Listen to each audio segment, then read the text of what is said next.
Virgil, a name so revered in Western literature that Dante literally wrote self-insert fanfiction about meeting him in hell. A man who wrote poetry so good that he arguably invented an entirely new genre of literature, and a man who wrote an epic so epically that people still can't decide whether the ending is good or bad.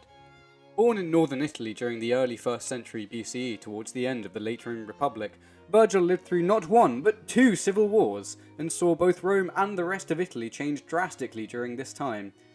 These feelings about change are manifested very strongly in his poetry, 3 full examples of which survive.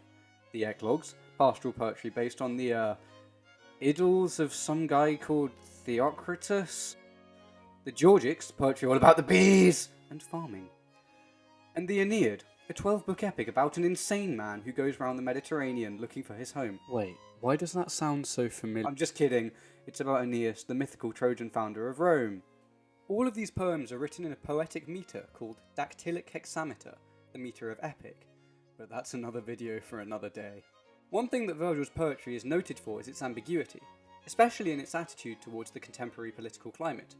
He had to be very careful with what he wrote, since Augustus, like the dictator Sulla before him, had a habit of making his political opponents enemies of the state, and proclaimed that they should be killed in what was known as the prescriptions. In between writing the Eclogues and Georgics, Virgil, along with other nerds like Horace and Ovid, was employed by a man named Maecenas, who was essentially the director of propaganda under the Emperor Augustus. This means that everything after a certain point has a slightly Augustan flavour. The Aeneid, despite being on the surface a story about Aeneas, the mythical founder of Rome, is actually about Augustus's heroic rise to power. But the picture of Augustus presented is not entirely positive, not at all. Towards the end of the poem, Aeneas, the allegorical Augustus figure, goes on a brutal and merciless killing spree, and the poem ends with these lines here, just as Aeneas kills Turnus, the leader of the indigenous Italians whose land this hero has just invaded, which also gives scope for modern day post-colonial criticism. Asti lì solvuntur frigo remembra, vita che cum geme tu fugit indignata subumbras. Does that really sound like a happy ending to you? Is everything sunshine and rainbows after that?